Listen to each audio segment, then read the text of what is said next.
지난해 9월 페이스북 각종 인기 페이지에 광주 폭행 사건이라는 제목의 글이 올라와 전국을 떠들썩하게 했던 사건이 있었습니다. 광주 서구 쌍촌동에 사는 청소년 4명이 또래 청소년을 폭행한 사건이었습니다.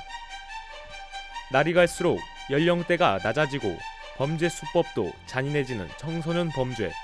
도대체 무엇이 문제일까요? 그러니까 예전과 달리 요즘 청소년 비행 그리고 청소년 범죄의 경향성들이 예전과는 좀 달라진 거죠. 예전에는 절도, 폭력, 되게 이런 것들이 많이 있었다면 요즘에는 사기, 그 다음에 아이들이 이제 음주나 흡연을 위해서 공문서 부정행사, 이제 주민등록증을 도용한다든지 남의 걸 훔쳐 쓴다든지, 그 다음에 이제 미성년자가 해서는 안 되는 행동들을 하기 위해서 벌어지는 이런 일들이 되게 많아지는 거고요. 그 다음에 이제 폭력이나 폭행 이런 것들도 예전과 좀 달리 어떤 정서적인 폭력, 정서적인 폭행과 연관되어져 있는 범죄들로 좀 바뀐 것 같다라는 생각이 좀 들어지긴 합니다. 미성년자가 해서는 안 될 일들이 많이 일어나게 되면서 청소년 범죄의 심각성이 점점 더 높아지고 있습니다. 스스로 나쁜 길을 선택하는 청소년들, 과연 이 문제를 해결할 수 있을까요? 시청자 여러분 안녕하십니까? 지역의 이슈를 알아보고 시민들의 민원을 들여다보는 동네 결사입니다. 오늘은 날이 갈수록 심각해지고 있는 청소년 범죄에 대한 이야기 해보겠습니다. 김지연 변호사 나오셨습니다. 안녕하십니까? 안녕하세요. 네, 요즘 청소년 범죄가 심각한 문제로 떠오르고 있습니다. 우리 광주 지역도 예외는 아닌데요. 근데 청소년 범죄라고 하면은 집단 이 따돌림이나 학교 내에서 벌어지는 학교 폭력들이 좀 많이 떠오르는데요. 이런 학교 폭력 외에 또 청소년 범죄라면 어떤 것들이 있습니까? 네, 얼마 전에 이 집단 폭력에 이어서 또 한 아이가 추락사하는 사건이 이제 그렇죠. 화제가 네. 되기도 했었는데요. 저희가 일단 쉽게 떠올릴 수 있는 범죄 자체가 이런 학교 폭력이나 집단 따돌림일 것입니다. 하지만 최근 청소년들이 저지르는 범죄 유형을 살펴보면 성인들의 범죄들만큼 굉장히 다양한 양상을 띠고 있습니다. 예를 들면 조건 만남이나 성범죄 이런 것들도 굉장히 심각하고요. 또 이를 이용해서 오히려 공갈 협박을 하든지 또는 차량 터리와 같은 이제 절도 범죄, 사기, 명예훼손 어떤 유형을 한정하기 힘들 정도로 굉장히 다양하게 나타나고 있습니다. 다만 좀 통계에 따르면은 청소년들이 저지르는 범죄의 그 유형들 중 재산 범죄와 폭력 범죄가 차지하는 비율 자체는 높은 편에 속하긴 합니다. 네. 청소년들의 범죄가 아주 다양한데요. 청소년들이 이런 범죄를 일으키게 되는 그 이유에 대해서 한번 들어보도록 하겠습니다. 청소년들은 현재 발달이 미완성 상태이기 때문에 성인하고 다르다고 볼 수가 있겠고, 현실적으로 자신이 어떤 행동을 했었을 때 그 어떤 결과가 일어나는지, 또 다른 사람들에게 어떤 영향을 미치는지를 그 어른보다는 훨씬 더 생각할 수 있는 힘이 미약하다고 볼 수가 있죠. 그리고 특히 그런 미약함을 심리적으로는 좀 더 이렇게 남들에게 인정을 받고 싶고, 또 자기가 가진 힘을 과시하고 싶은 욕구가 클 때 범죄로 이어지기 쉽다고 생각이 듭니다. 네, 청소년들은 어떻게 보면 아직 인격적으로 미완성 단계이기 때문에 좀 일시적으로 잘못을 저지르는 이런 경우들이 많은데요. 그렇다면 우리 지역의 청소년들의 범죄는 어떤 유형들이 있습니까? 네, 먼저 저희가 쉽게 떠올릴 수 있는 집단 폭력이나 학교 따돌림 이런 사건들도 분명히 있었는데요. 하지만 이제 여학생과 함께 공모를 한 뒤에 이 남학생들이 피해자와 성관계를 갖는 그런 장면들을 좀 연출을 한 뒤에 그런 다음에 이 접촉이 있는 것을 빌미로 해서 또 공갈을 하거나 협박을 하는 이런 사건들이 있었고요. 또 조건 만남 이런 것들을 이제 주도를 하거나 또는 여학생들에게 시켜서 또 그것들을 이제 하게 된 성인들을 또 협박하거나 공갈하는 사건 또는 절취해서 도망가는 사건 이런 사건들도 종종 일어나곤 합니다. 또 지난 8월에는 이 차량의 차 안에 현금을 절취한 이 10대들이 한 명은 구속이 되고 나머지 공범 6명은 기소가 입건이 된 사건이 있었는데요. 이 청소년들은 이 지난달에 주차된 차량을 훔쳐서 달아나다가 잡혔습니다. 네, 지난달 25일부터 최근까지 광주나 여수 이런 근처에서 총 6천만 원 상당의 차량 7대를 훔친 혐의가 있었고요. 또 문이 잠겨 있지 않은 차량만을 찾아다니는 이 차량 절취행위 이런 것을 통해서 67만 원 상당의 금품을 훔친 혐의도 받고 있다고 합니다. 근데 이 구속된 청소년을 살펴보면요. 그 전과가 17범에 달한다고 합니다. 그만큼 재범률이 굉장히 높은 것이죠. 이 외에도 이 폭행이나 이런 동종 전과가 7범에 이르는 청소년이나 또는 사기 전과가 15범에 이르는 이런 청소년들이 기사화돼서 주목받기도 했습니다. 통계적으로 봤을 때 광주에서 청소년 범죄가 전년 대비해서 14.9%로 감소 추세에 있습니다. 그래서 다만 이제 그 과거에 청소년 범죄를 일으켰던 아이들이 다시 범죄를 일으키는 재범률은 저희가 조금 수치가 전국에 비해서 조금 더 높은 편입니다. 네, 우리 지역의 청소년 재범률이 그러니까 전국에서 세 번째로 지금 높은 상황인데요. 네. 때문에 지금 뭐 소년법에 대한 이런 논란도 있지 않습니까? 네. 그래서 소년법에 대해서 이 폐지를 뭐 찬성하는 쪽과 또 반대하는 쪽 지금 입장이 각각 이렇게 좀 대립하고 있는데요. 각각의 입장이 좀 어떻습니까? 네, 소년법에서 이 소년이란 이 19세 미만 청소년을 의미를 하는데요. 범죄를 저지른 소년에 대한 처분을 어떻게 할 것인지 정하고 있는 법이 이 소년법입니다. 이 소년법 폐지 자체에 찬성을 하는 입장의 주장을 들어보면 소년법에 의하면 이 청소년이 살인과 같은 끔찍한 범죄를 저지르고도 사형이나 무기징역에 해당하는 중범죄를 저질렀음에도 불구하고 15년 이하의 유기징역을 받도록 제한을 두고 있습니다. 이 규정 때문에 결국에는 나중에 젊은 나이에 다시 사회로 나와서 또 재범을 하게 되는 이런 것들을 반복하게 된다는 점을 좀 주목을 하고 있고요. 또 청소년들이 좀 처벌 자체가 약하기 때문에 처벌을 두려워하지 않을 가능성이 높다라는 점을 또 예를 들고 있기도 합니다. 최근에 이제 화제가 되고 있는 청소년들의 범죄 내용을 보면 아이들이 저질렀다고 보기에는 너무나도 영악하고 또는 끔찍한 범죄들이 많다는 점이 이 소년법을 폐지해야 된다라고 주장하는 입장의 그 근거 중 하나입니다. 반면에 이 소년법 폐지에 반대하는 입장은요. 청소년 시기는 아직 모든 면에서 미성숙한 시기이기 때문에 처벌보다는 사실 교화가 중요한 것이다 라는 점을 강조하면서 반대를 하고 있는 것인데요. 청소년들의 범죄가 극단적인 경우들이 분명 있지만 이런 것들도 결국 일부에 불과하고 그렇지 않은 청소년들 같은 경우에는 결국 교화의 기회를 주어야 한다. 교육을 좀 더 시켜야 된다. 이런 입장입니다. 사실 이 청소년들 같은 경우에는 당장에 자신이 저지른 일들, 그러니까 잘못들로 인해서 자신의 미래가 어떻게 될지에 대해서 예상을 하지 못하는 경우들이 굉장히 많습니다. 그런 청소년들에게는 교화를 통한 이제 좀 앞으로의 변화 이런 것들을 더 모색해야 된다는 입장입니다. 네. 네, 현재 정부에서는 소년법 개정을 논의 중에 있습니다. 이 소년법 개정을 추진하는 것이 청소년 범죄를 줄이는 것인지 과연 옳은 방향인지 한번 들어보도록 하겠습니다. 소년범들이 지금 저연령화되고 이렇게 됨에도 불구하고 처벌을 받지 않은 걸로 인해서 처벌의 형평성 문제나 이런 걸로 지금 문제가 되기 때문에 소년법을 폐지 또는 개정해야 한다는 그런 논의가 있다는 것은 인지하고 있습니다.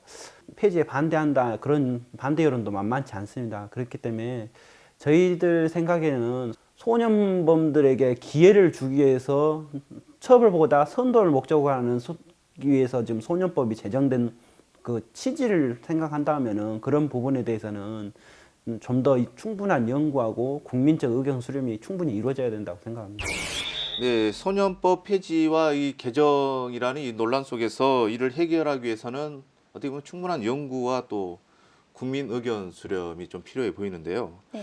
그렇다면 소년법 개정 현재 어느 정도 좀 진행이 되고 있습니까? 네, 현재는 한 의원이 형사처벌이 안 되는 이 미성년자의 기준을 현재 그 만 14세에서 만 13세로 낮춰야 된다. 그리고 형량과 가석방의 기준을 좀 강화해야 된다라는 내용을 담은 형법 일부 개정 법률안과 소년법 일부 개정 법률안을 이제 대표 발의한 상태이고요. 아직 이 개정안은 국회에서 통과되지는 않았습니다. 네. 네, 소년법을 개정하기 전에 청소년 범죄를 근절하는 게 우선일 텐데요. 이 청소년 범죄의 원인을 알면 이 근절하기에 더 도움이 되지 않을까 생각을 해봅니다. 그 원인 중에 가정 환경이 가장 또 중요한 원인이 되고 있습니다. 우리는 가정에서 부모의 이혼이나 폭력을 접하게 된 청소년들을 볼 수 있습니다. 이혼이나 가정폭력과 같은 문제들이 청소년 범죄로 이어지게 되는 것은 아닐까요? 이러한 요인들은 어떻게 청소년 범죄를 일으키게 되는 것일까요? 이혼으로 인해서 또 관심과 사랑, 또 적절한 교육적 지원을 제대로 받을 수 없는 상황이라면 문제가 더욱더 악화되겠죠. 자, 그리고 어린 시절부터 가정폭력에 노출된 경우라면은 나중에 청소년이 되고 또 성인이 돼서 비슷한 상황들, 예를 들어서 갈등의 상황, 또 자신이 화가 나는 그런 상황이 있을 때 자신의 이제 가장 그 친근한 그런 방법을 찾게 되겠죠. 어릴 때부터 부모의 폭력에 노출되었어요.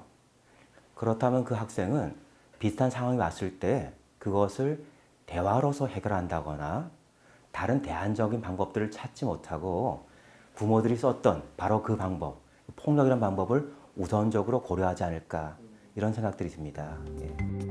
폭력을 휘두르는 부모의 모습을 그대로 이어받은 청소년들.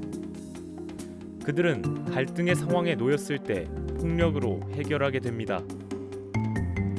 이처럼 이혼이나 가정폭력은 아이들을 범죄의 길로 인도하고 있었습니다. 네, 부모의 모습을 보고 또 이 모습을 본 이 청소년들이 또 그대로 따라하면서 이 범죄로 이어지는 이런 경우들도 많이 있는데요. 이처럼 가정 환경에서 이 청소년에게 미치는 영향 뭐 적다고 볼 수는 없죠.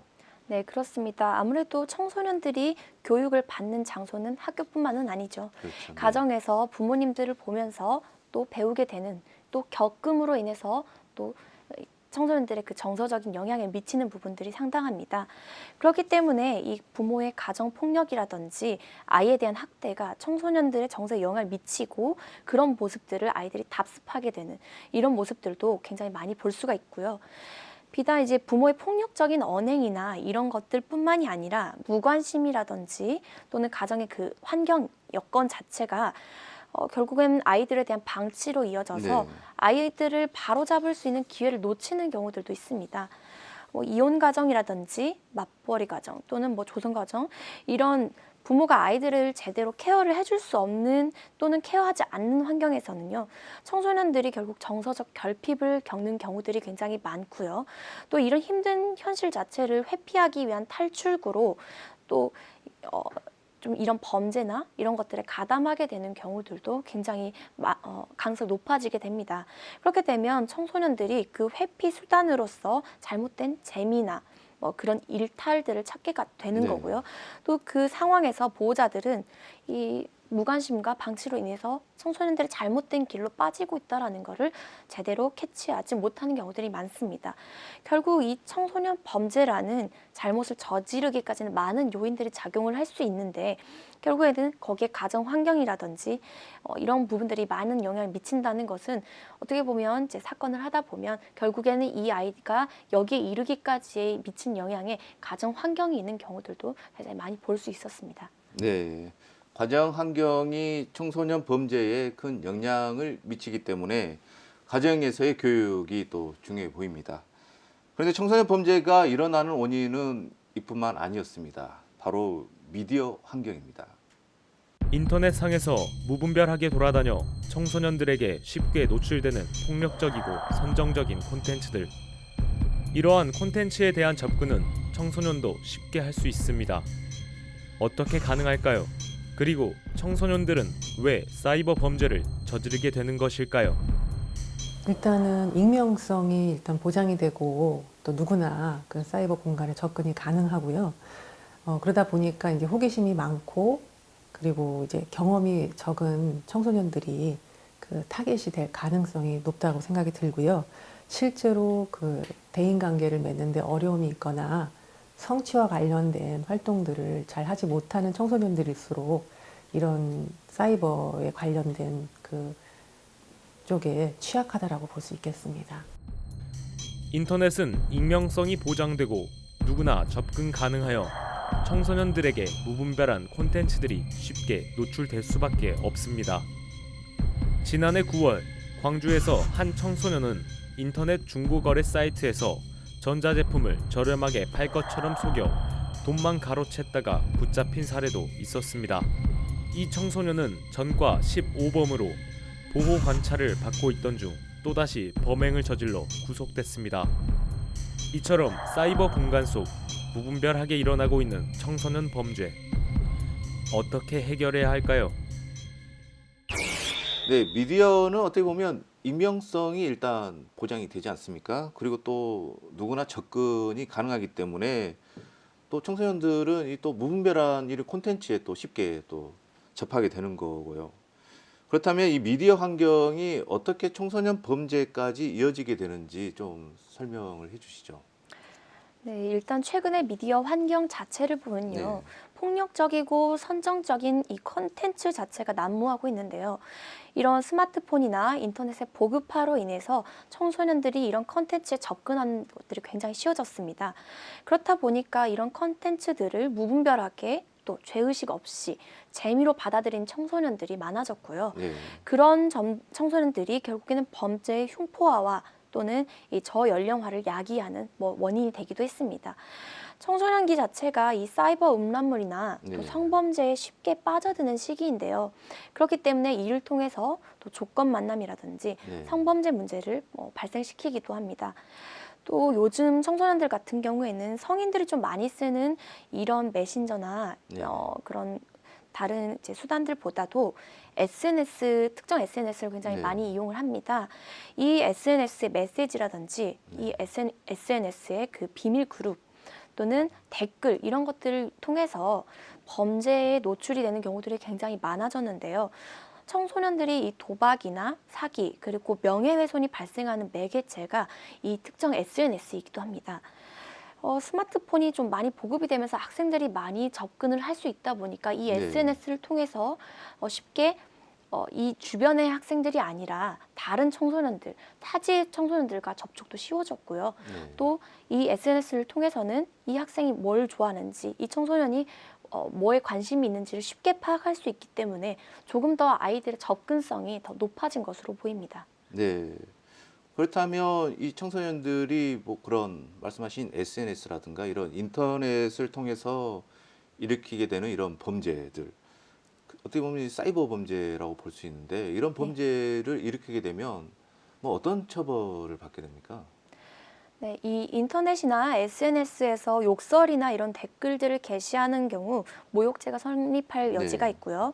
또 타인의 명예를 훼손하는 그런 댓글 역시 마찬가지로 명예훼손이 성립할 수가 있습니다. 또 음란물 유포나 중고 물품 판매 사기 등 네. 이런 사이버 범죄 종류에 따라 형사처벌이 가능하게 되는데요. 그 정도에 따라서는 형사처벌이 아니라 청소년이기 때문에 보호처분을 받게 될 수도 있습니다. 네. 그렇다면 이 청소년들이 사이버상에서 일으키는 이런 범죄에 대해서 뭐 적발하거나 처벌하는 것도 뭐 중요할 텐데 무엇보다도 예방도 중요할 것 같습니다. 뭐 어떤 좀 노력들이 필요해 보입니까? 네, 이 사이버 범죄와 관련해서는 가장 우선적인 것은 청소년들을 좀 잘 들여다보고 이 아이들이 무엇에 지금 관심이 있나, 무엇에 빠져 있는지 이런 것들을 좀 네. 파악하는 것이 가장 필요할 것이고요. 학교에서 이런 행위들이 범죄 행위가 될 수도 있다라는 점들을 좀 교육을 통해서 경각심을 심어줄 필요가 있습니다. 교사 연수 프로그램이나 이런 것들을 통해서 사이버 범죄 예방 교육 과목을 추가하는 것도 한 방법이 될 수가 있고요. 또 학교에서의 그 범죄 예방 교육 의무화라든지 청소년들의 그 인터넷 컨텐츠 접근성에 대한 제한 방법들을 연구해 보는 것들이 필요하지 않나 생각이 됩니다. 네. 네, 청소년들의 이 사이버 문제 또한 이 심각한 수준에 놓여 있는데요.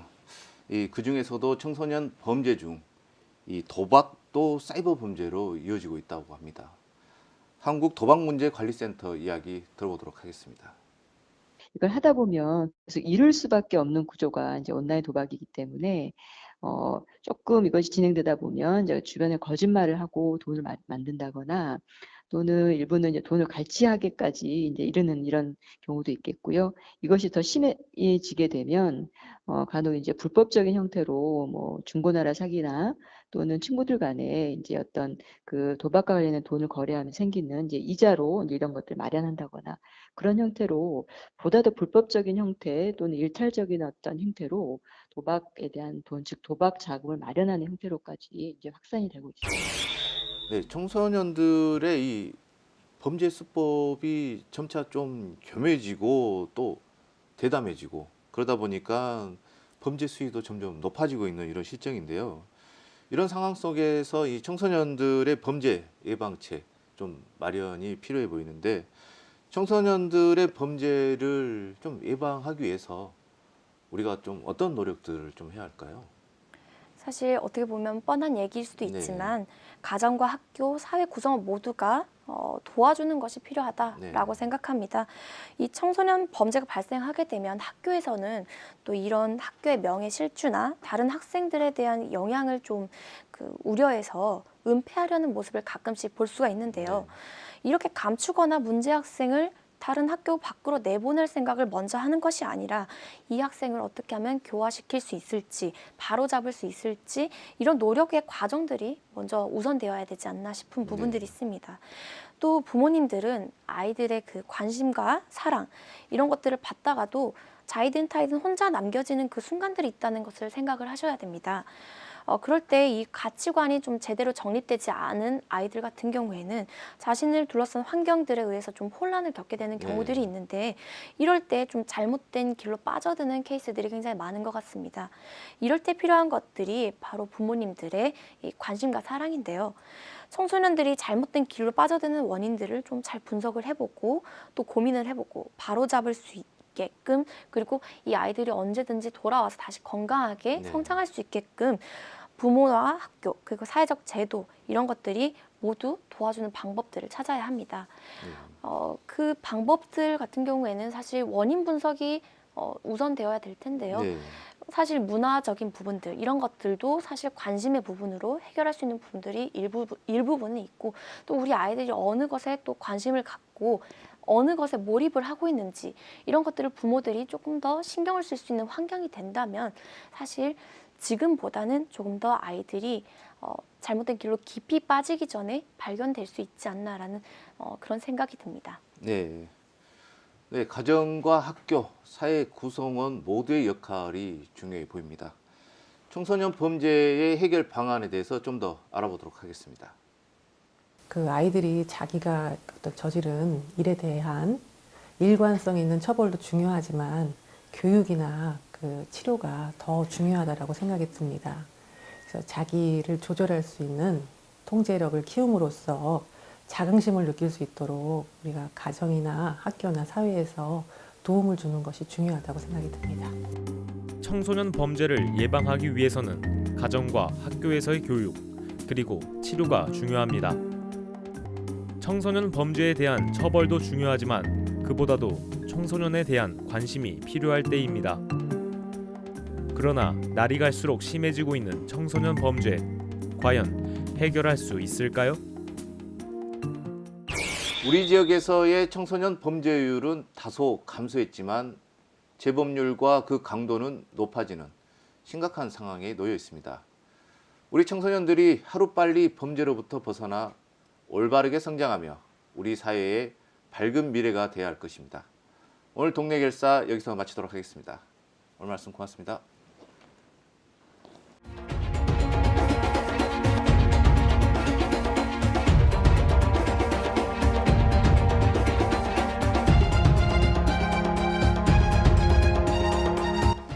아무래도 충전이 제일 불편하죠. 이렇게 충전하러 왔는데 앞차가 충전을 하고 있거나 아니면 충전기를 찾아서 갔는데 충전기가 뭐 수리 고장이거나 이렇게 아무래도 한 기계를 여러 사람이 사용하다 보니까